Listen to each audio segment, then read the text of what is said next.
La siguiente transmisión es apta para toda la familia. Contiene closed caption y es financiada con recursos del Fondo Único de TIC.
A continuación, se dirige a ustedes el señor presidente de la República, Gustavo Petro Urrego.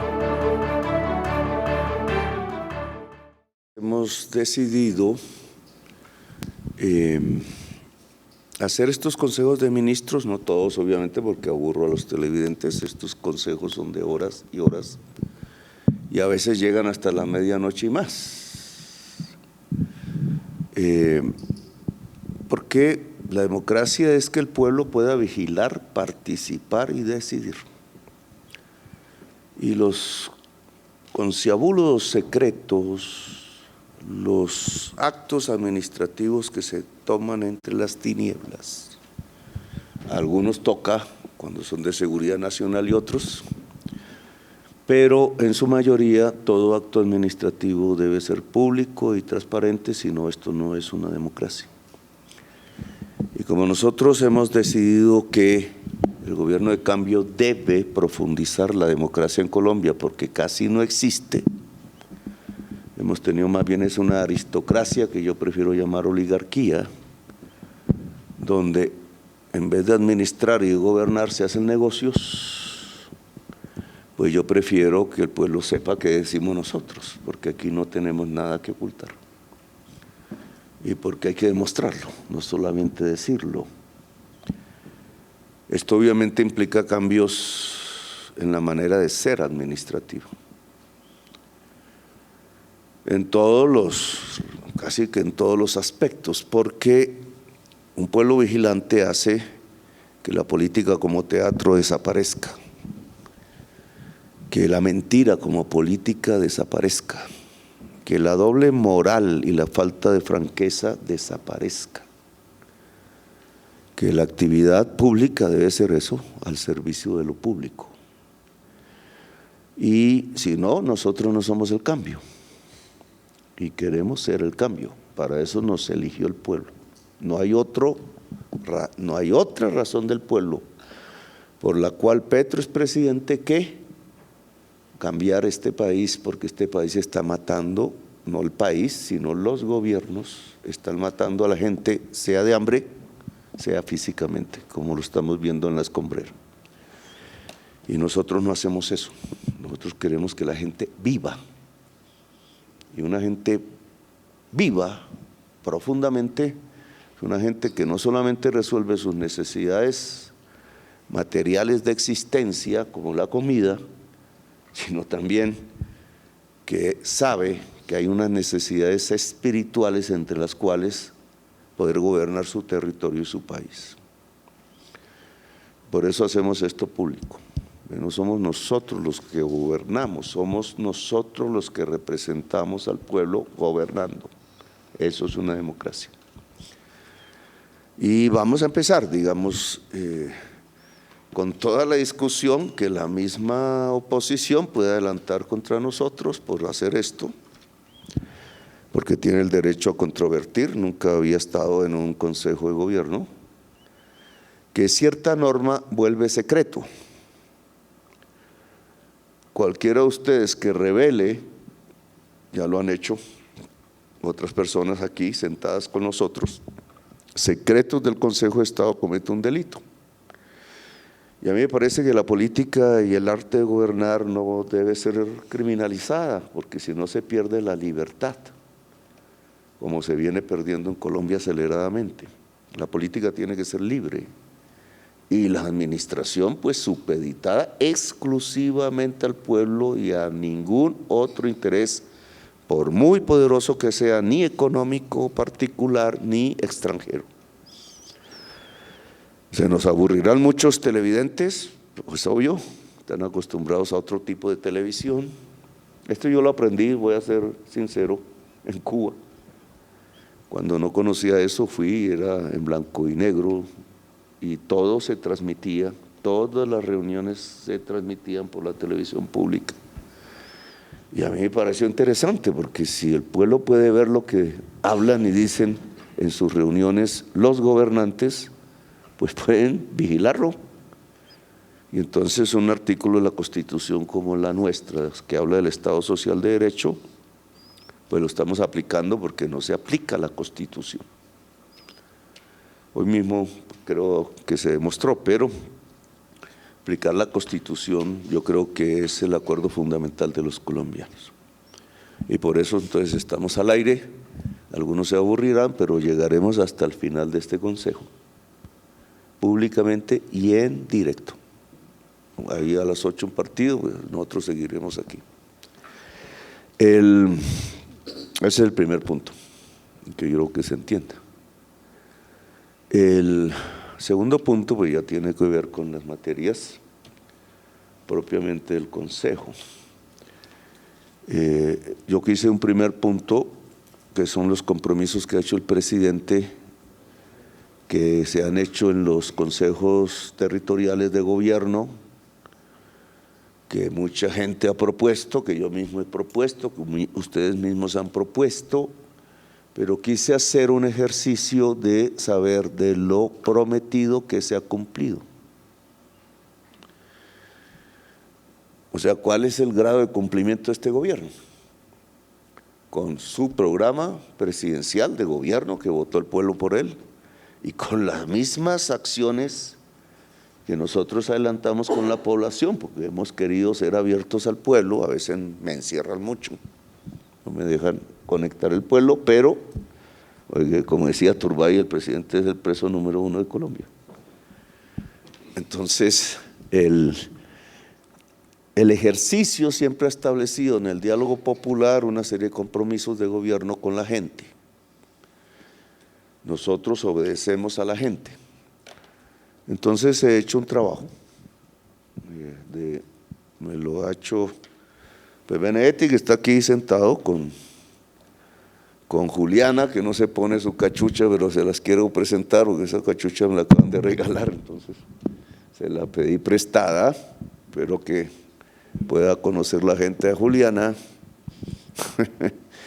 Juliana es un poco joven, digamos, pero muy activa, rebelde, como las juventudes que nos hicieron ganar las elecciones y que han construido un equipo que es la jefatura de despacho, no de gabinete, Laura sabe que siempre estuve en contra de eso, eso no existe en la Constitución.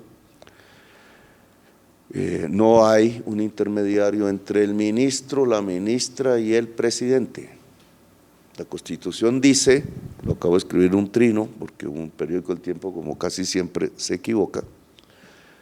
El gobierno constitucionalmente es el presidente y las ministras, los directores administrativos. Eso dice la Constitución. Luego, esa figura que se inventó Santos fue, no sé qué. El gobierno Duque, como cosa rara. Yo lo que digo es que esa figura de intermediario solo sirve al final para hacer negocios. Y representa no deja gobernar, porque no fluye el gobierno, dado que el voto popular se expresa en el presidente. Si un juez no saluda al presidente no es porque pierda su independencia, es porque no acepta el voto popular. Entonces se va uno hacia una aristocracia y no hacia una democracia, no hacia un Estado social de derecho. Lo mismo puede pasar acá. El ministro es gobierno, pero es o el director o la directora administrativa es gobierno y por tanto responsable ante el pueblo de que el programa de gobierno elegido popularmente se cumple. Entonces, por eso no existe constitucionalmente esa intermediación y por eso lo que tenemos es unas formas organizativas, que así era antes, pero a partir de Duque no sé por qué razón. El Duque delegó su poder presidencial en unas personas que cuando uno va y mira aquí, yo creo, le quitaron el dinero al pueblo. La demostración es monómeros en Barranquilla. Entonces aquí recuperamos la vieja tradición, no por tradición es mala, que no era así. O sea, el ministro es parte del gobierno y el ministro gobierna con y no sin el presidente. Y eso aquí tiene que corregirse, porque yo lo que he visto es muchos ministros y ministras haciendo lo contrario del programa de gobierno y eso se acabó.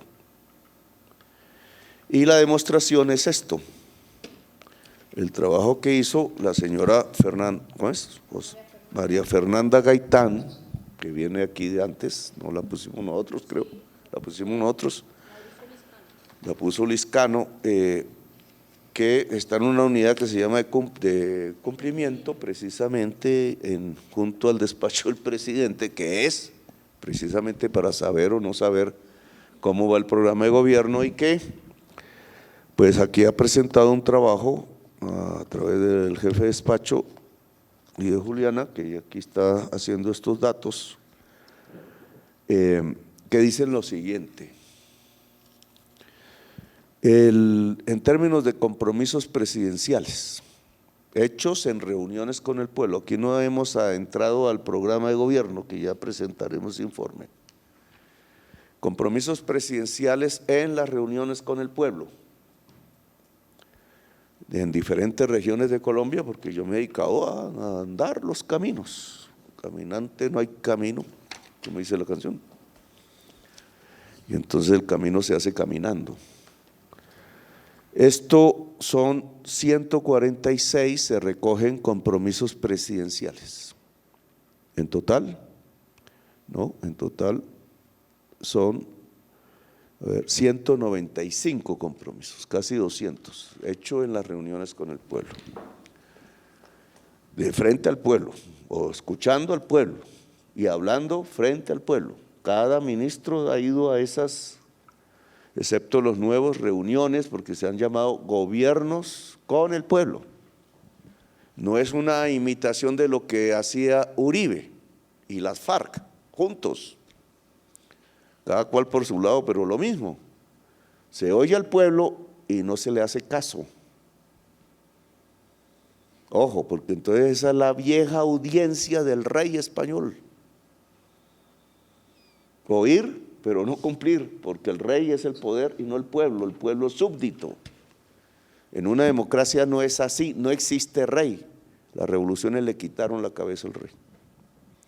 Es el pueblo el soberano, ¿cierto? Es el pueblo el que manda. Nosotros somos sirvientes del pueblo, sirvientas del pueblo. Entonces aquí hay 195 compromisos hechos, establecidos con el pueblo, de los cuales 146 no se han cumplido hasta el momento. Señores y señoras, anoten. Los tengo todos por ministerio. Entre otros ministros, ¿quiénes no han llegado? Ministra de Justicia, Ángela María Buitrago. Ministro de Salud, Guillermo Alfonso Jaramillo. Ministro de Educación, José Daniel Rojas, que casi nunca me acompaña a estas reuniones. Ministra de Ambiente, María Susana Muhammad, y Ministra de Deporte, Luz Cristina López. Algunas, el Ministro de Defensa ya vino. Vale. El director de Planeación, bueno, Alexander López no ha venido. Algunos, porque tienen permiso del presidente en algunas cosas internacionales, otros no sé por qué. Entonces anote, Jorge, estos compromisos no cumplidos están distribuidos así. Educación, 18 compromisos sin cumplir, el 95% del total de lo que hemos hecho. Como había dicho desde el principio, educación no ha girado hasta el momento alrededor del programa del gobierno, sino a otras cosas. Mi mayor error fue haber puesto de ministro de Educación a Alejandro Gaviria, porque no entró a cómo colaborar con el programa de gobierno elegido por el pueblo, sino a cómo detenerlo. Y no es el único ejemplo. Y no es que se haya acabado con su salida. La costumbre siguió. Entonces, si el Ministerio de Educación no le responde a la juventud de Colombia que nos hizo elegir presidentes, nosotros no sabemos aquí dónde estamos parados. Porque es la prioridad del presidente y por tanto debería ser el ministerio con más compromisos cumplidos, que tienen que ver con la cobertura de la educación superior, pública y gratuita, que tiene que ver con que a los niños y niñas tengan preescolar, que tiene que ver con que lleguemos a la ciencia superior al lado de la sensibilidad. Por eso hablamos de facultades de inteligencia artificial, que aquí tienen que ser presentadas, académicas, no simbólicas, en Zipaquirá, en Usme, en Santa Marta, en los otros lugares donde dijimos, que tiene que ver con que la sensibilidad se enseñe en el colegio. La inteligencia artificial se hace a partir de que todos los niños y niñas estudien programación de computadores, y la sensibilidad tiene que ver con que en todo colegio los niños y niñas puedan estudiar arte, programa fundamental del Ministerio de Cultura, y deporte, o sea, educación física, programa fundamental del Ministerio de Deporte. Educación se encarga en todo lo demás, incluido que la historia se enseñe en todos los colegios, porque un pueblo que no sabe historia no sabe en dónde vive y no sabe para dónde va. Por eso todas las veces yo en mis discursos hablo de historia y nadie me entiende, ¿cierto? La diferencia entre Bolívar y Santander, la diferencia entre arrodillarse o ser libre. Lo que Bolívar hizo diciéndole al rey no. Y entonces yo le digo al nuevo rey no, y mi gobierno se asusta. Ni siquiera el pueblo, el gobierno se asusta. Y entonces, ¿qué fue lo que aprendimos de Bolívar?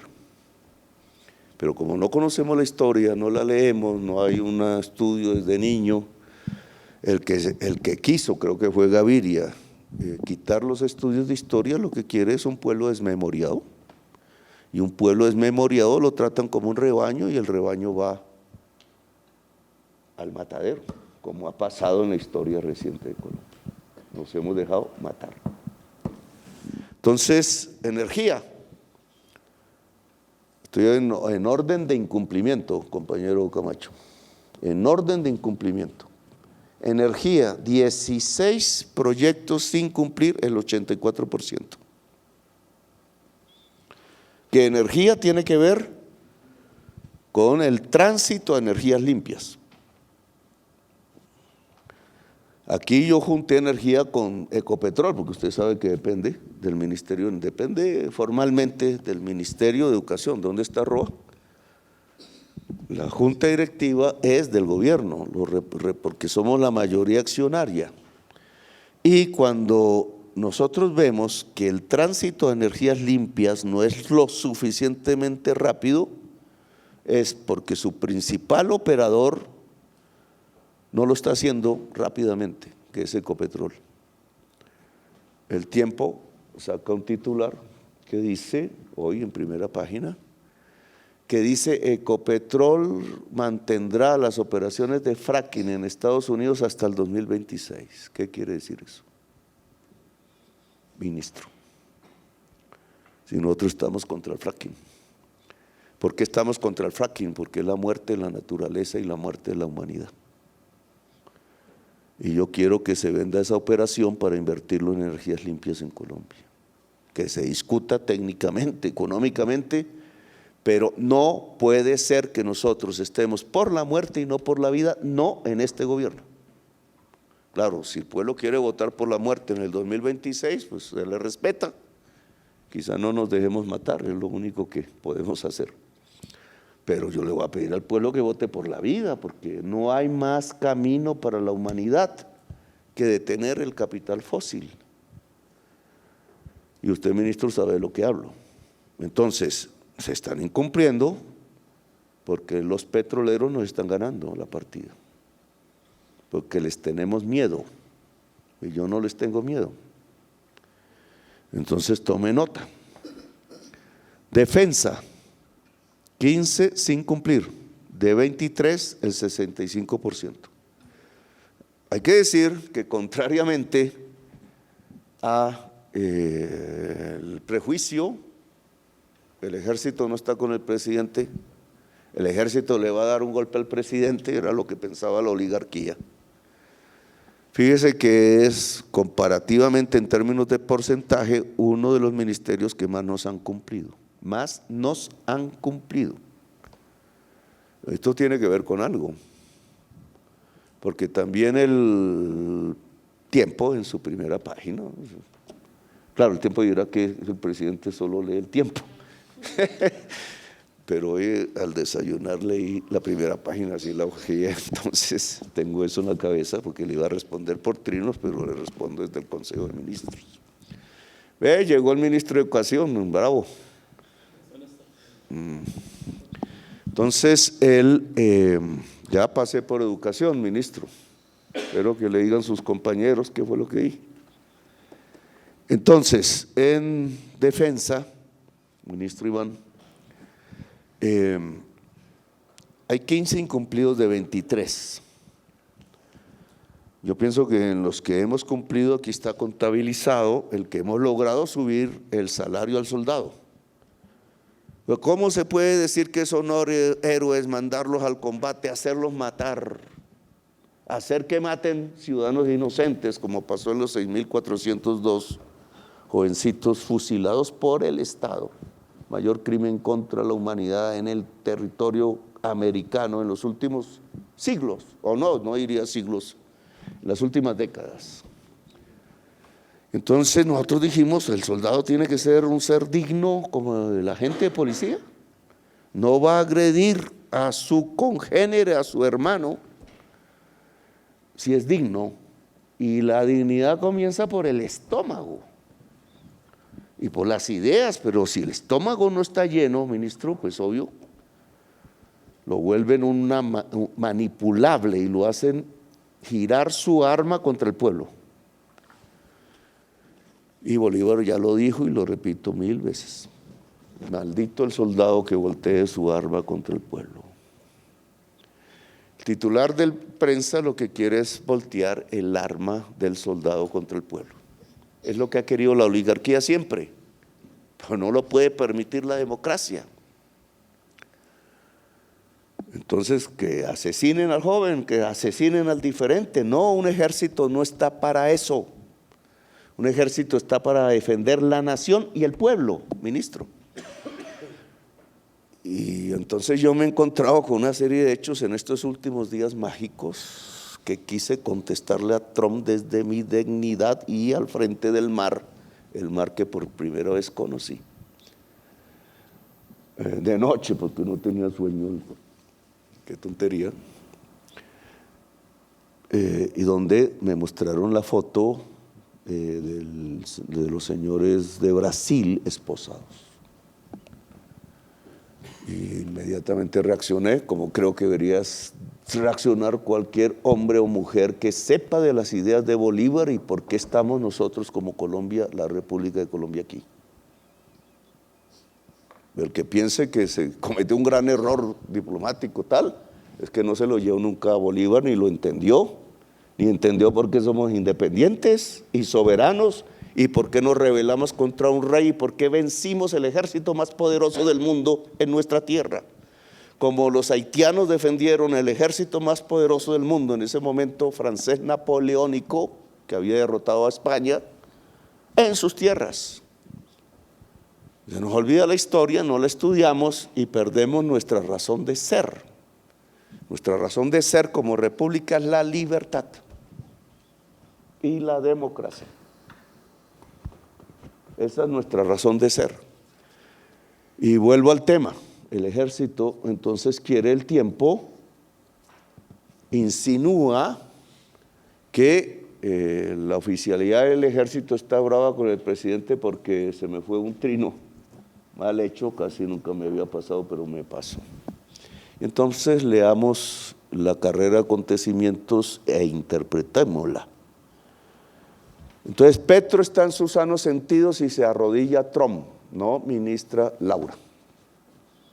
Si nos arrodillamos, perdimos el sentido de la nación y del pueblo y de su dignidad. Es decir, estamos diciendo históricamente que invitamos al rey y que fue un error haberlo sacado de aquí. Un error ser república soberana. Y no, o por lo menos me tienen que matar a mí primero. No, ni este gobierno no se arrodilla. Sigue un principio internacional que yo lo he tratado de agenciar cada vez que hablo en cualquier espacio internacional. Es la vida, la política internacional de Colombia, porque Colombia es el corazón del mundo y por tanto debe ser una potencia mundial de la vida. Esa consigna no es porque estamos borrachos o locos o drogados o no sé qué, como nos acusan, porque la esencia de Colombia, potencia mundial de la vida. Y entonces nos arrodillamos ante el petróleo, ante el poder del petróleo. No nos damos cuenta de lo que somos. Se nos olvidó Bolívar, que creyó que esto iba a ser una gran potencia más allá de Colombia, precisamente porque éramos exuberantes. Y nos arrodillamos. Yo no me arrodillo. Si somos los defensores de la vida en Colombia y Colombia se vuelve la defensora de la vida en el mundo, y para eso hicimos la COP16, no para presentar modelaje y ficciones y teatro, sino para presentar a Colombia ante la humanidad, no solo para que vengan de turistas, sino para que se sepa cuál es el mensaje central de Colombia. Y entonces aquí tenemos que definirlo. Es primero en la vida la mercancía que la persona, ministro Reyes. ¿Usted qué dice ahí? Ponga ahí, porque estoy hablando solo. Ahí, préndale ahí el micrófono, no es decir que nos lo censuraron. Prenda el micrófono, usted que es economista, doctor en economía. No, pues presidente, obviamente el valor de la persona está muy por encima del valor de la mercancía. Haríamos mal en tratar a las personas o a su trabajo como mercancía cualquiera, esa es fácil. Entonces, ministro de Hacienda, usted que estudió en la Universidad de Economía, cuénteme si existe algo que se pueda llamar valor y precio de la persona. No, las personas no tienen precio porque no son mercancías. Algunos congéneres suyos norteamericanos creen que sí hay un precio de mercado de la vida para atacar la crisis, para decir que no se haga nada en la crisis climática. Y ya tienen teoría y se han vuelto unos, Nordhaus se volvió premio Nobel, completamente equivocado. La persona no tiene precio de mercado. Y todas las mercancías que sí tienen precio de mercado, que es diferente a valor, ¿cierto? Repito, la economía política, el precio de mercado es el símbolo en dinero, el valor es el tiempo socialmente necesario para producir una mercancía, por tanto puede ser disímil. Pues entonces, ¿cómo así que privilegian la mercancía a la persona en las relaciones internacionales? Eso es privilegiar la cosa sobre la vida. Y nosotros estamos planteando lo contrario. Es primero la persona que la mercancía, que la persona. Presidente. ¿Cierto? Presidente, hay un problema, es que aquí en Colombia también tratan a la gente como mercancía, el sistema de salud. Pues es que es el esclavismo. Exacto. Entonces, que el esclavismo es lo que enseñó que se podía traer a la fuerza una persona. El esclavismo existía antes de África. Meterla, a obligarla a trabajar gratis en condición de esclavo todos los días. Yo le preguntaría a ustedes y al pueblo de Colombia, ¿queremos ser esclavos? Y eso es lo que se definía con el tema de Trump, que se está definiendo. Y yo creo que América Latina debe, en vez de defender la mercancía, que sigue después, antes que nada debe defender la persona. Lo primero es que el latinoamericano no llega preso, después discutimos aranceles. No al contrario. Trump cree que nos arrodillamos por la mercancía. Él cree que somos como él. Ojo, nosotros somos diferentes, no somos él. Podemos entendernos, sí, yo no estoy diciendo que no, pero tiene que entender la diferencia. El progresismo pone la persona por encima de la mercancía. Primero llegan sin esposas, después hablamos de negocios, no al contrario. Y eso tiene que definirlo bien, en este caso Laura, en nuestra política internacional, porque la Cancillería es la que se encarga del asunto, con el presidente, que es el jefe de Relaciones Exteriores, según la Constitución. La Constitución dice que el presidente es el jefe de las Relaciones Exteriores de Colombia. Pues es el jefe de Estado. Al interior de Colombia, muchos políticos tradicionales en diferentes instituciones creen anacrónicamente que el jefe del gobierno no es el jefe de Estado. Y el jefe de Estado se proyecta como tal precisamente, entre otras, en las relaciones internacionales de Colombia. Representa al pueblo de Colombia, no a su gobierno solamente. Entonces aquí, ministro de Defensa, vamos hacia el ejército y hacia el impasse que el tiempo voltea al contrario. Porque si yo mando un trino, que era un mensaje, es el presidente el que está enviando el mensaje al ejército, ¿o no? Lo cual un periodista inteligente sacaría deducciones. Al presidente le llega información que no le llega al ejército, ¿cierto? Y que el presidente manda al ejército porque implica una acción militar inmediata, ministro. Inmediata.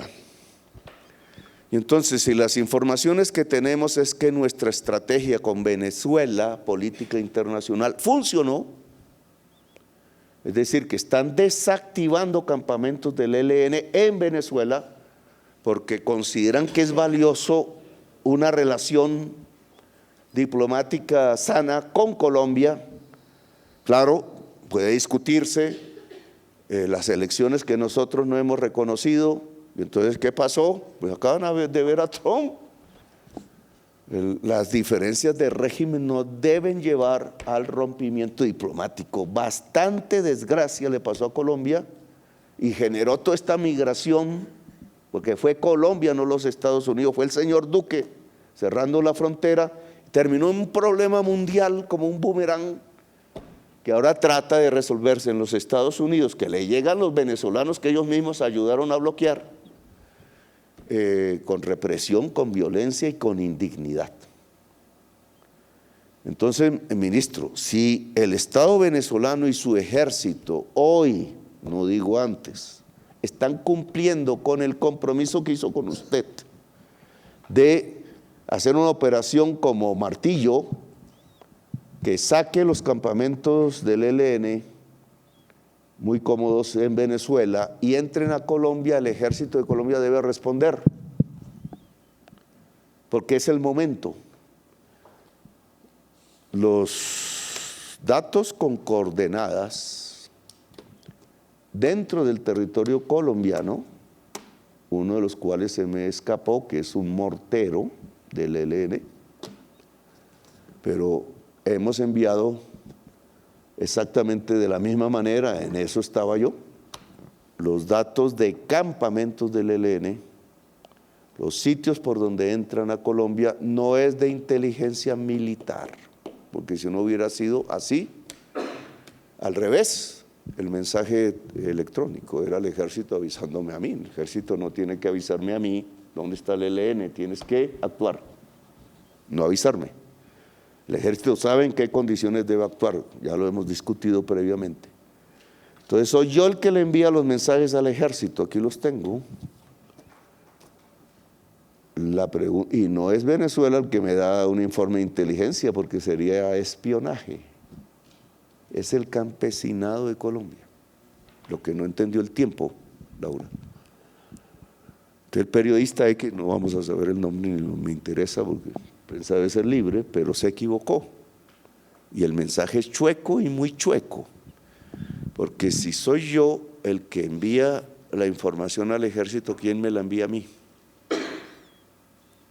Campesinos y campesinas colombianos, que como han hecho en estos 2 siglos y antes de vida republicana, luchan contra el opresor. Y en el Catatumbo el opresor se llama ELN. ¿Por qué? Porque ensució su bandera. Ya no es libertad o muerte, como decían los anarquistas, rojinegro. Es de los fascistas. El que mata al pueblo ya cae bajo el designio de Bolívar, lo puse en un trino. Maldito el soldado que ponga el arma contra su pueblo. Pues el ELN lo está haciendo. Está matando a su pueblo. Por cualquier razón que sea, que no es más que controlar el mercado de la cocaína en el Catatumbo, el más cercano a los Estados Unidos, el que destruye a Haití y nos destruye a venezolanos y a colombianos. Y eso explica ese titular. Entonces el titular, en vez de hacer el análisis correcto, el periodista lo pone al revés, tratar de que el ejército le dé un golpe de estado al presidente, porque hay una sensación de malestar. ¿Cómo puede haber una sensación de malestar si la información la entregó el presidente al ejército? Debería haber un agradecimiento. Y el presidente está agradecido con quienes me lo dan, que son campesinos que usan esto, porque están conectados, buscan dónde conectarse, que es otro incumplimiento del gobierno que se llama conectividad. Y saben de la guerra, porque los campesinos en 2 siglos han aprendido una y otra vez de cómo se hace la guerra, porque se lo enseñan los oligarcas. Y entonces aquí saben cómo hacer la guerra. Y entonces no le dicen al alcalde, no le dicen al funcionario del gobierno que esté por ahí. Buscan la manera de que directamente le llegue al presidente la información, porque saben que no se está actuando en el territorio, ministro, que tenemos una ficción, y hay que decirlo de frente al pueblo, porque logramos mover una fuerza militar que hace su tarea, pero la otra recoge la información y no tengo informe de qué pasó. No puede haber connivencia entre funcionarios de la Fuerza Pública de Colombia y la mafia, porque el ELN hoy es una mafia. Yo les decía hace tiempos, y se les daba rabia, ¿cuál es su camino? El padre Camilo Torres Restrepo, que ofreció su vida al pueblo como Jesús, o Pablo Escobar. Ya no lo dijeron, de frente y con grosería, escogieron el camino de Pablo Escobar. Y nosotros no negociamos sino hasta que dejen el camino de Pablo Escobar. Y ya están matando como Pablo Escobar. Y sus fusiles ya se usan como los usaba Pablo Escobar. No son fusiles revolucionarios, para nada. Y el pueblo entonces se rebela. Y ese pueblo que se rebela busca a su presidente porque por él votó mayoritariamente. Y el presidente le envía al ejército y espera que el ejército sea el ejército de Bolívar y no de la oligarquía, menos de la mafia. Y ese ejército debe responder porque tenía la información a tiempo y la seguirá teniendo. Pero ¿cuál? Las acciones contra el ELN. ¿Dónde están? Tienen que darse. Y si hay funcionarios allí comprometidos por negocios con el ELN, porque ya no es el enemigo de antes ideológico, como lo fuimos nosotros, de la oligarquía, enemigos número uno nos dijeron, que buscábamos un proyecto democrático y democracia lo contrario a la oligarquía, entonces hay sociedad en los negocios. No es el enemigo, es el socio. Y la orden se diluye. Y como la mayoría de generales, oficiales y soldados quieren ser dignos, entonces hay que lograr que el objetivo se cumpla. Un ejército que saque al ELN como ordenó el presidente del Catatumbo. Del Catatumbo. Si ellos pudieron sacar el Frente 33, al que estoy invitando a hacer la paz, a ver si podemos hacer la paz con alguien, entonces el ejército puede sacar el ELN del territorio porque ya no tienen pueblo. El pueblo está con nosotros. Y el que tenga el pueblo gana la guerra. Incluso un general lo decía, Landazábal, muy poco amigo de nosotros.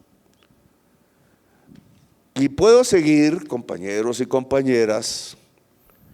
Transporte 11, 61%, ministra. Se parece lo más cumplido, pero vuelvo a insistir. Nosotros dijimos en el programa de gobierno que primero es el camino campesino, segundo es la carretera para la paz, ¿cierto? Tercero es las vías férreas, los tranvías en las ciudades, los metros de verdad, no los de mentiras, y la red nacional férrea. Y de últimas, lo que hicieron los gobiernos anteriores, que está mal hecho, las concesiones de grandes peajes, de grande número de carriles, pero que solo sacan a Medellín y a Bogotá, ni siquiera a las fronteras, sino a donde puedan importar. Entonces, lo que se ha hecho en el Ministerio de Transporte es al revés. Han bloqueado los estudios de ferrocarriles. Acabo de recibir al gobernador de Cundinamarca, ministra, y lo que hicimos en Bogotá Humana, que fue hacer los estudios de los tranvías en Bogotá, porque las empresas que se le midieron en las APPs querían hacerlos, pero Peñalosa no quiere trenes, quiere buses diésel, porque es un negocio. Él dice que no es un negocio, pero es el negocio que montó en Bogotá, que tiene atrasada la ciudad y no la deja avanzar. Pues el ministro, nosotros trazamos los estudios desde el centro de Bogotá hasta los municipios de la Sabana para conservar la Sabana y no comuna urbana. No es una Bogotá que extienda sus fronteras. Por hacerlo se quedó sin agua. Ese es el fruto del peñalosismo que la ciudad misma electoralmente ha defendido. Por eso no quiere trenes, porque el tren conserva la Sabana de Bogotá, porque tiene estación fija y no para en cualquier lugar, Luego lo que importa es urbanizar donde está la estación y no toda la sabana. Esos proyectos hoy, fíjese usted, existen. Peñalosa dijo, no, no dejamos nada, no sé qué. Pues están en factibilidad. Está el Tren de Occidente, que los petroleros no han querido dejarlo hacer, porque obviamente es eléctrico, ministro de Minas, y entonces el tubo que pasa por el tren, que nunca debieron poner un tubo de gasolina por debajo de las líneas férreas, pues se volvió obstáculo para el tranvía Occidente. Y en el norte era el tranvía Zipaquirá, que está bien pensado prolongar esa red hasta el Carare, porque es el tren de Bogotá, que la comunicaría al mar y al mundo, a Bogotá. Entonces, no, que no hay estudios, que no hay estudios, que no hay estudios. Entonces echan aquí carreta, pero no avanzan, no está en el presupuesto. Acuérdese de Santos, el amor está en el presupuesto, que es Disraeli, un gran político europeo de derechas. Pues ministra, el gobernador de Cundinamarca tiene los estudios en factibilidad. O sea, el sabotaje del interior de mi gobierno, de los funcionarios peñalosistas, que son los mismos de Bogotá porque cambian de puesto y les sirven esos unos empresarios privados, que son los dueños de las concesiones y los dueños de los buses, pues querían que nosotros no desarrolláramos eso, pero el gobernador de Cundinamarca tiene el estudio del cable de Suacha, plan nuestro, promesa nuestra, de hacer el tranvía hasta Zipaquirá y de obviamente hacer el tranvía hasta Occidente, porque el gobernador siguiente, que estaba con Peñalosa, le compró al tranvía que estaba negociando con nosotros, un tranvía poderoso que llegara hasta el centro de la ciudad, y Peñalosa lo saboteó, pues le compró el estudio a la empresa que estaba haciendo el estudio, como la ley permite, y entonces existen hoy en estado de factibilidad. Yo quiero que, como la factibilidad permite licitar, ministro de Hacienda, se haga la operación difícil, pero se puede, de privilegiar las líneas férreas y licitar de inmediato, pues en los tiempos de la norma. Este año, en el presupuesto existen los transmilenios de buses, pero no existen los tranvías. ¿Quién hizo eso en el presupuesto? Ministro, se lo he criticado y al anterior mucho, funcionarios claudista peñalosistas, aquí y allá, saboteando el progreso de la ciudad hacia lo férreo, porque quieren privilegiar el negocio del bus, la expansión urbanística, la especulación inmobiliaria, que ya nos dejó sin agua y sin movilidad. Resultado, ni nos podemos mover en la ciudad, la sabana se está destruyendo y la ciudad ya no tiene agua, y no la va a tener si no cambiamos el modelo de ciudad. Entonces usted tiene esa misión y aquí queda reflejado. Vivienda, 10 de 10. Sin embargo, ¿dónde está la ministra de Vivienda? Sin embargo, está mal hecho el trabajo. Ojo, porque vivienda nos debe varias cosas. Una, agua principal. El agua potable, que dijimos que era la revolución del agua. ¿Dónde está la revolución del agua? Entonces dejaron que los politiqueros manejaran acueductos, los politiqueros llegan hasta acueductos veredales buscando votos y no solucionan los problemas estructurales del agua potable en Colombia. Le dejo eso ahí como encargo, porque para hacer eso tenemos que usar las vigencias futuras que planeación aún no ha adelantado. La mayor parte de las vigencias futuras después de lo férreo deben irse al agua, porque es la prioridad, pero el agua es más barata que lo férreo, porque los principales acueductos de las grandes ciudades y de las regiones tienen que hacerse, como Urabá, como Santa Marta. Van a ir ustedes al cumpleaños 500 de Santa Marta, sin agua a la ciudad, y a dar un discurso. o van a llevar el agua potable a Santa Marta. Dagoberto, un compañero mío, cometió un error total, se lo dije en su momento. ¿Por qué no le entrega el acueducto de Santa Marta a la ciudad? Una pelea voy a tener con Caicedo, voy a saber, una pequeñez, y no lo hizo. Usted debe devolverle el acueducto a Santa Marta.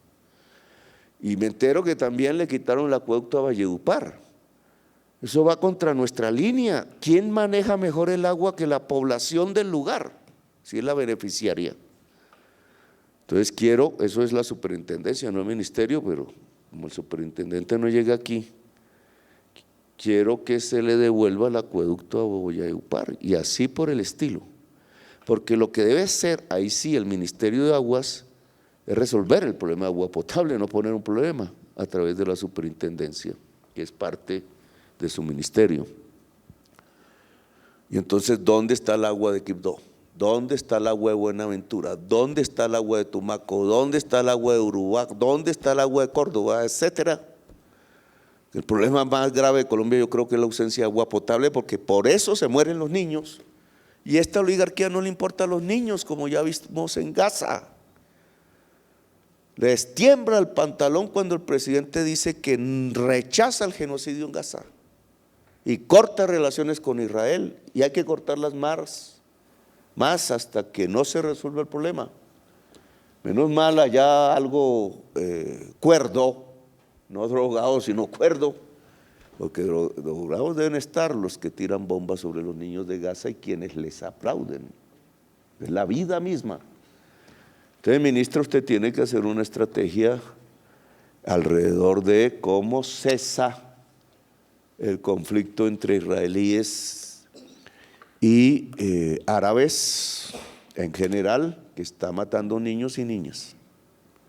Ojo, esa es una prioridad de Colombia, porque es la vida, porque la sangre árabe está en nuestra sangre, así no se sepa, porque como no estudiamos historia, no sabemos que los barcos que venían en conquista, empezando por los de Colón, que no llegaron aquí sino a Cumaná, sus capitanes eran españoles castellanos, descendientes del Cid Campeador, cristianos, etcétera, con la cruz como arma, pero los marineros que se quedaban en nuestras tierras y que eran más, eran andaluces, y los andaluces son árabes.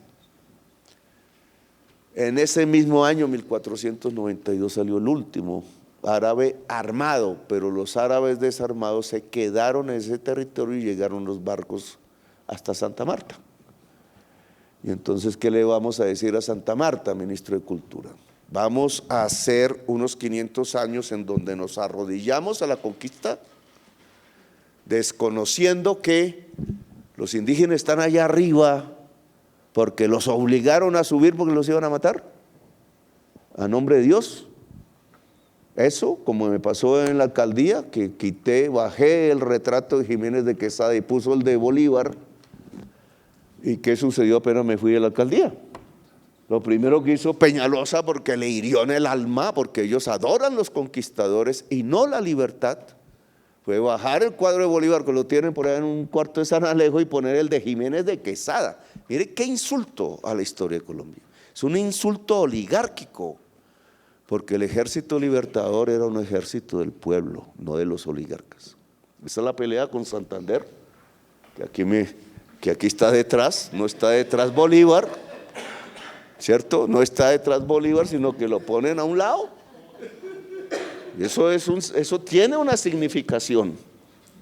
¿Por qué Santander y no Bolívar, si Bolívar fue el que más luchó?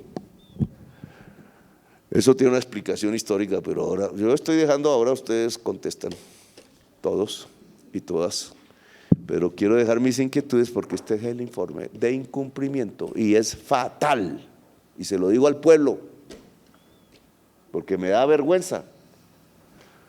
De 195 compromisos se han incumplido 146. El presidente revolucionario, el gobierno no. Y el gobierno no porque individualmente se tienen agendas paralelas. ¿Saben por qué Santander peleó con Bolívar y lo quería matar a una cuadra de aquí? que es como nuestro pecado original. ¿Por qué Santander quería matar? ¿Por qué quería Santander sicariar a Bolívar? Entre otras. ¿Y por qué el amor salvó a Bolívar? Nos lo dijo un revolucionario colombiano, Jaime Bateman. El amor nos protege, la certeza del amor, la cadena de los afectos. Por eso no me han matado. Ellos son parte de nuestra historia, la repetimos una y otra vez. Entonces, ¿por qué Santander sicariaba o quería sicariar a Bolívar? Porque Bolívar no quería sino un país enorme con Venezuela, Ecuador y otros del actual Panamá, con unas fronteras de una patria grande que sabía que llegaban a la frontera de los Estados Unidos, que no era el río Bravo, sino que era más allá de Texas, era más allá de la amada Miami para muchos que no les gusta leer, pero también para muchos que les gusta escribir, que llegaba era hasta la colonia francesa, o sea, el río Mississippi. ¿No? Esa es la historia. Y entonces Bolívar quería que hasta el río Mississippi e incluso con la colonia francesa, la Luisiana, se hablara de libertad y de soberanía. Y los anglosajones dijeron que sí, lo hicieron al lado de nosotros. Solo que el virrey mandó ayudas españolas a los ingleses revolucionarios porque querían destruir el reino de Inglaterra, y al contrario los ingleses mandaron sus generales aquí a luchar al lado de Bolívar porque no querían el reino de España. Era una lucha geopolítica por el poder del mundo. En esa lucha es que aparece la guerra entre Santander y Bolívar, porque Santander le destruye la Gran Colombia, le impide que la frontera solo no llegue ya ni al Mississippi ni más allá, sino al Darién, ministra, al Darién no, a Bocas del Toro con Costa Rica. Colombia llegaba hasta Bocas del Toro con Costa Rica, donde hay 200 patriotas de toda Latinoamérica, la mayoría colombianos, enterrados en una fosa común, porque un acorazado norteamericano bajó los Mariners para defender, ¿qué? Para defender, dice que al gobierno conservador de Colombia, y los mataron. Y ahí hay una fosa común que no hemos podido descubrir, de héroes colombianos enterrados allá. El presidente le prohíben ir a Bocas del Toro. El presidente actual me había dicho que me invitaba, pero no veo la invitación. Porque yo sí quiero ir a Bocas del Toro, porque yo creo que es el momento. Yo creo que es el momento.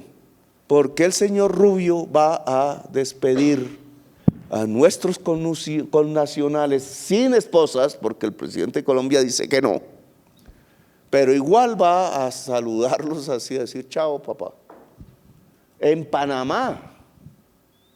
¿Eso qué es? O sea que ellos despiden los aviones de migrantes en Panamá, país soberano, incluso de nosotros, que quisieron serlo, dicen. Y es un funcionario norteamericano el que hace la operación y la paga. Eso no puede ser aceptado. No puedo meterme en los asuntos de Panamá, pues no es ya no podemos, porque ya la frontera no llega a Bocas de Toro, porque los norteamericanos nos quitaron un pedazo de nuestro país y no supimos defenderlo. El presidente conservador se arrodilló y los liberales que estaban en guerra contra ese presidente con las armas prefirieron luchar contra el presidente conservador que defender la soberanía nacional. Pequeñez se llama. Pues eso es lo mismo que hay entre Santander y Bolívar. Santander fue pequeño, quería arrodillarse a los norteamericanos y Bolívar no quería. Bolívar quería una patria grande, Santander la de él, la chiquita, la de los hacendados. Le encantaban las haciendas y terminó tratando de matar a Bolívar para que sus ideas no se volvieran realidad.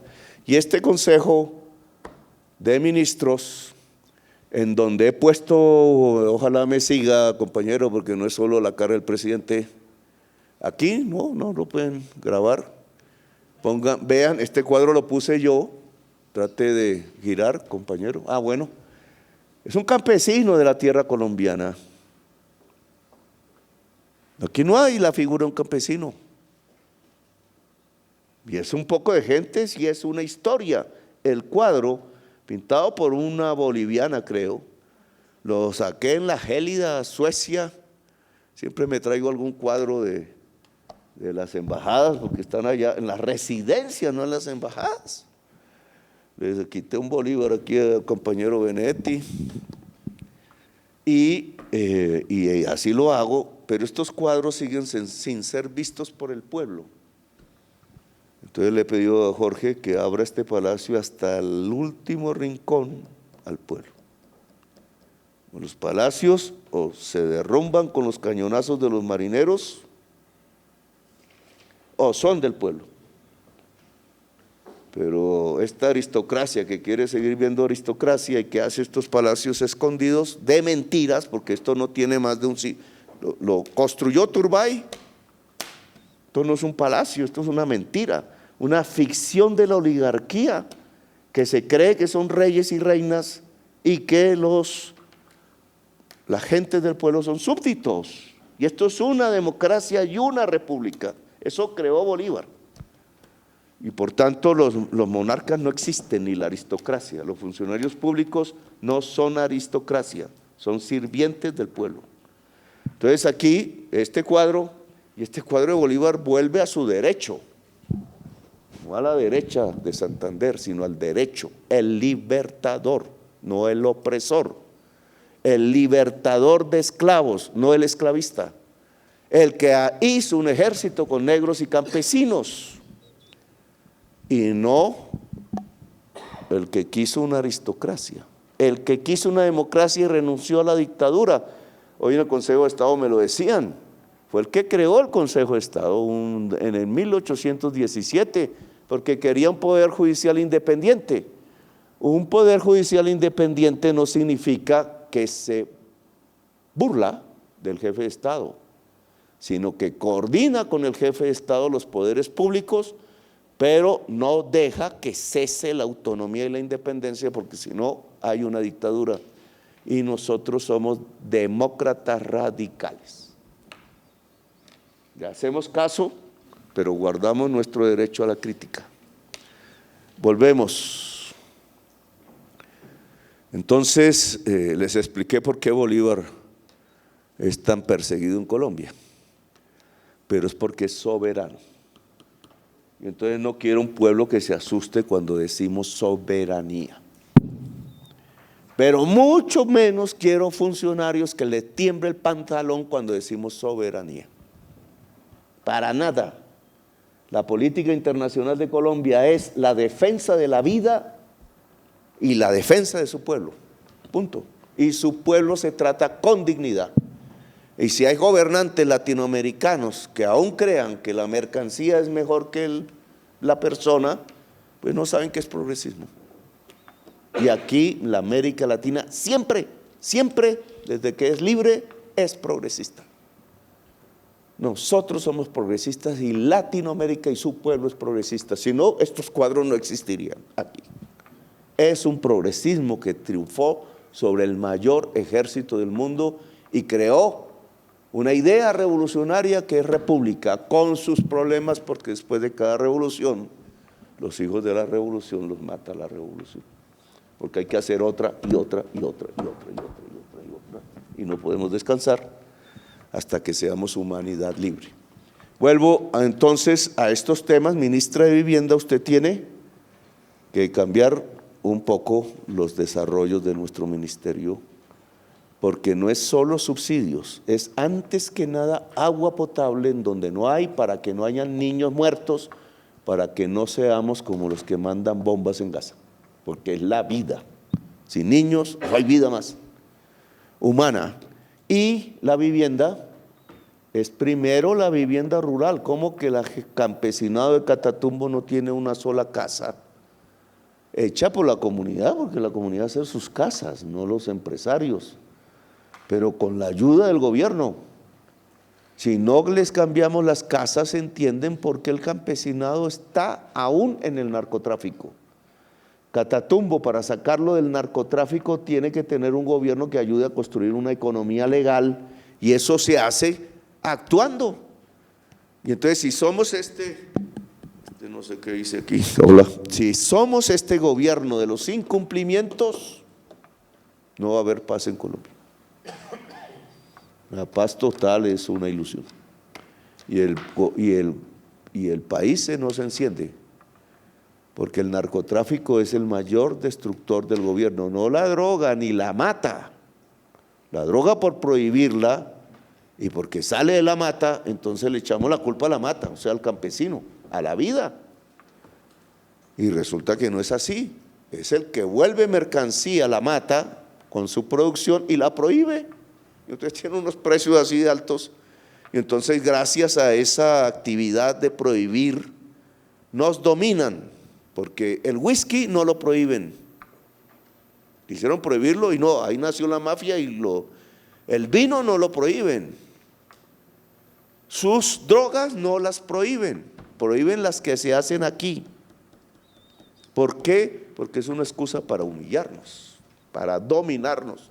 Entonces tenemos ante unos hechos terribles que Laura debe quitar. ¿Cómo así que centenares de funcionarios de migración que cuidan nuestras fronteras los pagaba Estados Unidos? Entonces la prensa, uy, nos quitaron la ayuda, pero es que esa ayuda es veneno. ¿Cómo así que nuestras fronteras las cuidan empleados públicos pagados por un gobierno extranjero? ¿Qué gobiernos hicieron eso tan pecuecos, tan arrodillados? Todo es soberanía. Eso no se puede admitir jamás. Los pagamos con nuestra plata, ministro. Que empiecen a ser nacionales, no obedecen la bandera norteamericana, obedecen la bandera colombiana. Yo nunca he quemado la norteamericana, es respetable, pero allá no es nuestro estado. En nuestro estado tiene su propia bandera. Entonces, por favor, ya de una vez tienen que reformar eso. USAID no puede pagar nuestros funcionarios. USAID se acabó, presidente. O lo que lo reemplace. No vamos allá a negociar que nos sigan ayudando. Eso no es ayuda. Trump tiene razón, llévese su plata. Porque nuestra aduana debe ser de nacionales colombianos, con dinero colombiano público. Igual el ejército, ministro de la Defensa, la policía. Entonces, ¿nuestro ejército es de Estados Unidos? ¿O nuestro ejército es el ejército de Bolívar de Colombia? El juramento dice que es la Constitución colombiana y el gobierno de Colombia y el presidente, quien es su comandante en jefe, por tanto obedece al comandante en jefe. Y el comandante en jefe obedece a su pueblo, no al pueblo de Estados Unidos, así yo lo admire, pero mucho menos a su gobierno. Eso se llama soberanía. Y entonces esa frasecita del Tiempo hoy en primera página es venenosa, completa. Están auspiciando un golpe de Estado. Y un golpe de Estado se responde con una revolución del pueblo. Punto. Porque no se quiebra la Constitución del 91, porque 3 conspiradores quisieron, porque no aguantan que el pueblo esté dentro de este palacio.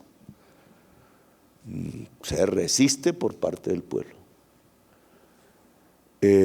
No quiero seguir, pues podríamos hablar de cada tema de estos, pero ya saben ustedes que de 195 compromisos hechos en el gobierno con el pueblo, se han incumplido 146, que es el 75%. Cada ministro aquí o cumple con el pueblo o hay que cambiar. Lo notifico delante del pueblo. O hay que cambiar al presidente del gobierno porque no son capaces. La única manera de que el pueblo sepa que esto hay que conservarlo como un proyecto colectivo y no de corto plazo es cumplir. No es cumplir su agenda personal, cualesquiera que ella sea, que ya hemos visto a Olmedos aquí, robándose la plata del pueblo. Por eso aquí estamos bajo vigilancia pública. El pueblo nos debe vigilar. Entonces, aquí, a partir de aquí, se da informe de cumplimiento del programa de gobierno, no de ustedes. Voy a poner el ejemplo de las TICs. Entonces, fortalecemos RTBC, el canal público de Colombia, y le disminuimos el presupuesto para este año, ministro, no sé ustedes cómo admiten eso. Y se fortalece Teleantioquia y Telecapital, Canal Capital. Yo digo que se tienen que fortalecer todos, pero no hay un mensaje político ahí. No lo hay. O sea, la pequeña región no se fortalece con su comunicación propia. Otra vez lo mismo, Bogotá y Medellín, como las carreteras concesionadas, como las vigencias futuras, ministro, o es para todos la comunicación, porque si es una democracia y la comunicación es poder, la comunicación es para todos. ¿Cómo es posible, ministro, que cuando el gobierno dijo se prioriza la educación en telecomunicaciones, es decir, la programación de computadores, etcétera, la educación al niño y a la niña, ministro de Educación, que no ha cumplido, no usted, sino los ministros anteriores, solo 18 compromisos de 19, el 95% incumplidos. Un ministerio actuando para otros, no para este gobierno. El principal, el de mayor presupuesto. Ahora contestas, pero es que como usted no estaba, me toca repetirlo. Y si en este tema de las comunicaciones, que dijimos que primero es la educación de la niñez y de ahí para adelante, y entonces las facultades de inteligencia artificial en el máximo, y entonces lo que tenemos es que ninguna universidad sabe que estamos haciendo facultades de inteligencia artificial, que las fueron centros de, ¿cómo se llama eso?, de conexión, que los centros digitales que hay en la frontera, ministra, no los maneja Colombia, los maneja Estados Unidos, el internet lo maneja Estados Unidos en la frontera. Entonces, ¿qué soberanía tenemos aquí? ¿País de pacotilla o país digno? Ah, que nos van a asustar, pues asústenos, ¿y acaso qué? ¿No hemos vivido asustados todo el tiempo y sin embargo hemos peleado? Pues peleemos. ¿Cómo así que el internet de las fronteras es de los Estados Unidos? Internet de las fronteras por pura soberanía nacional debe ser de Colombia, ministro de Defensa. Esto es un tema del Ministerio de Defensa. Y entonces la educación es lo de menos en el presupuesto y la infraestructura donde están los business es lo más. Y la infraestructura donde están los business no es pública, así sea un pedacito, sino que son negocios con Claro y Movistar, etcétera, etcétera, etcétera.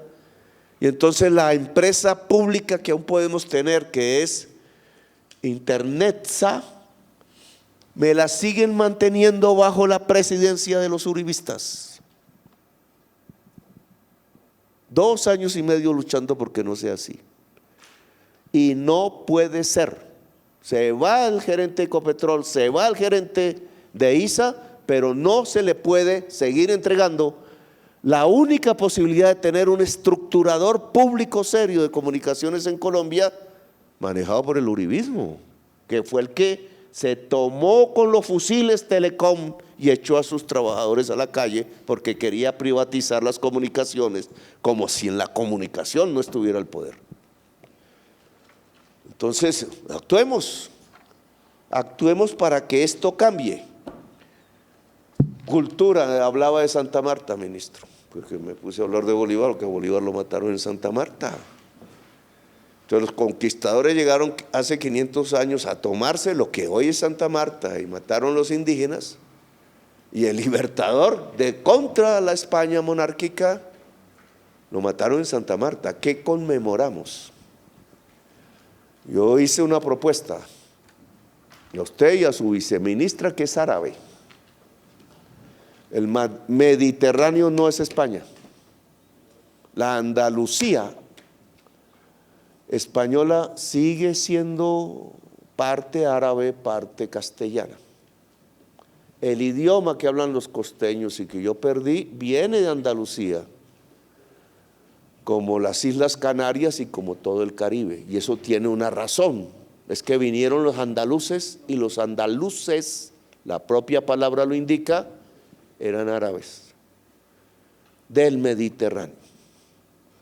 Luego el Mediterráneo es árabe, es judío, es palestino, es griego, es italiano, es español, es francés, etcétera, turco. Entonces yo lo que quiero es que todo eso venga a Santa Marta, con todo el Caribe, porque aquí este palacio no es costeño. La sala de Gabriel García Márquez sigue siendo una sala encerrada. No había nada de García Márquez en este palacio. No había ningún Aureliano, ni ningún Remedio, ni ninguna mariposa amarilla, que es nuestra obra universal, ministro, porque el arte es universal. Lo que hizo García Márquez fue coger la palabra folclórica de la costa y volverlo arte universal. Y por eso la obra de Nefris, que es la que más se acerca maravillosamente a García Márquez, tenemos que verla todos los colombianos, y es nuestra obra en el mundo. Y por eso aquí tiene que estar García Márquez, no el oligarca español que se cree español y se cree aristócrata. Entonces, para Jorge, que está aquí, y Benedetti, que mantiene aún en sus cosas positivas, que siempre hay que ver, porque todo hombre, decía Álvaro Fayad, y mujer necesita una segunda oportunidad. Por eso, entonces, el Salón de García Márquez tiene que inundar el Palacio de Justicia también, pero no me meto porque es un poder independiente. Bueno, no voy a criticar, me meto en un lío, pero este palacio, que es el que nosotros gobernamos, debe ser garciamarquiano, no aristócrata. Y el acto 500 años en Santa Marta debe llevar el agua, ministra, que se puede porque hay desalinizadoras inmensas, pero no sé si su viceministro está quieto o se está moviendo. Y tiene que llevar el arte del Mediterráneo y el arte de todo el Caribe, que el Caribe es diferente, y por eso el Golfo de México sigue llamándose el Golfo de México, porque los mayas fueron los primeros en cruzar el Caribe desde México actual, y cruzaron el Golfo de México antes que cualquier anglosajón llegara al norte de los Estados Unidos. Y cruzaron el Caribe hasta que llegaron al río Magdalena y subieron por las aguas antes de cualquier español. Y por eso están esos monumentos en San Agustín, y aún no sabemos por qué están ahí. Eran caribes. Y entonces todo el Caribe debe llegar a Santa Marta. Y Santa Marta debe ser una expresión de encuentro cultural entre el Caribe y el Mediterráneo, todo, porque ya no celebramos la conquista, la sangre y la violencia, sino que celebramos el diálogo de civilizaciones y la vida, y eso no se hace con ejércitos ni discursos, sino con cultura. Pues quiero que me lo entienda bien, estoy un poco cachaco, pero digamos, es Caribe, es el Caribe, y el Caribe es el encuentro de todas las razas del mundo, y por eso su belleza y su calidad cultural. Bueno, voy a dejarlos, no los aburro más, ahora les toca la palabra a ustedes. El primer escenario entonces es esto. Hay un segundo cuadro que tiene que ver con, porque esto es lo que ha hecho el presidente. en las reuniones con el pueblo. O sea, al presidente no se le hace caso en este gobierno.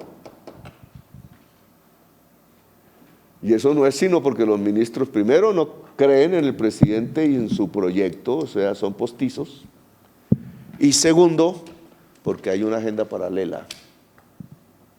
Ser senador, ser no sé qué, ser importante, ser aristócrata. Pues si nunca se ha sido aristócrata, ser aristócrata a veces sabe delicioso, pero yo les quiero decir, es lo más aburrido del mundo. Entonces mejor revolucionario y demócrata. Ustedes tienen un presidente revolucionario, pero el gobierno no lo es. No rompe, no cambia. Sigue las mismas pautas de la tradición política de Colombia y no puede ser.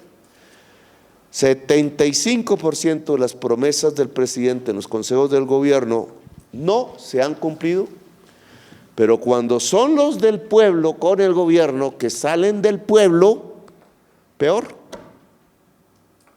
600, del total 780 compromisos se han hecho derivados de que el pueblo los ha propuesto, solo se han cumplido el 15%. 666 compromisos no se han cumplido, habiendo ustedes comprometido ante el pueblo, de frente con el pueblo, hacerlo. Entonces esto sí yo no lo quiero más. Así no somos. O por lo menos yo no me acostumbré a eso. Yo hice un compromiso con el pueblo y lo he cumplido hasta el último día de mis días. Y así es, por eso es que he resistido. Un poco, entonces hablar carreta, pues eso es lo que hacen los políticos tradicionales todo el tiempo, hablar carreta y pedirles el voto y después engañarlos.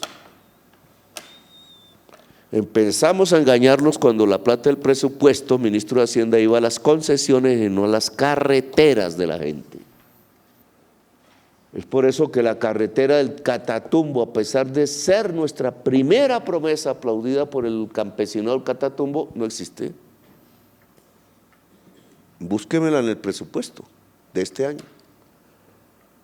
O la carretera Quibdó-Medellín, que como es los negros los que van en buses, no les importa hacerla. 20 años haciéndola y van 400 muertos por derrumbes. Y nosotros dijimos, nosotros la hacemos en un año. La promesa fue en el Ministerio de Hacienda, llegó a los técnicos peñalosistas. ¿Y cómo vamos a hacer la carretera para los negros? Se necesita el túnel del Toyo y eso sí fue primero. Se necesita el tren elevado de Bogotá, que no sirve, porque los estudios que hizo el mismo Ministerio del Transporte con profesionales internacionales, mirando si ese metro va a disminuir el tiempo de transporte de la ciudad, encontraron que el metro elevado no disminuye el tiempo de transporte de la ciudad, sino que lo aumenta. Mientras el metro subterráneo sí lo disminuía. Entonces, ¿qué le están diciendo a Bogotá? Ministro, usted tiene que pararse, usted fue concejal de Bogotá y fue directora del IDU en mi gobierno y estuvo atenta al tema del metro, que un año estuvo quieto porque el Banco Mundial no nos daba la autorización por lobbies uribistas, frenando que Bogotá, y triunfaron, porque ahora no hay un metro subterráneo, hay un metro elevado, pero los técnicos dicen que ese metro elevado no va a disminuir el tiempo de viajes, sino lo va a aumentar el tiempo de viajes del total de la ciudad. Y claro, como la prensa es peñalosista, porque es el hijo de la oligarquía y la visión de Bogotá les parece profesional y técnica, y nos quitó el agua y nos quitó la movilidad y puso a Bogotá en vilo su vida, entonces no se atreven a decir la verdad. Y yo creo que el Ministerio de Transporte debe decir la verdad y debe pararse y debe saber qué se está cumpliendo en cada concesión y qué nos han incumplido. Y concesión que se nos haya incumplido no recibe recursos públicos, y los recursos públicos van a las regiones donde está la guerra y hace lo que el pueblo quiere que hagamos. ¿Dónde está la carretera Popayán el Mar? ¿Dónde está el ferrocarril Buenaventura-Cali? ¿Dónde está el ferrocarril Dorada-Chiriguaná? Mucho discurso, ¿dónde está la licitación? ¿No llegan licitantes? Pues un fracaso, porque no se están saboteando nuestros proyectos, porque lo quieren es bucecitos y bucecitos, costosísimos, contaminantes, tractomulas en las carreteras, no trenes, buses en la ciudad y no tranvías, y así estamos. Entonces el ministerio, así no sea la dueña de esos sistemas, porque en lo local debe hablar, debe decirlo al pueblo, para que el pueblo no se deje engañar.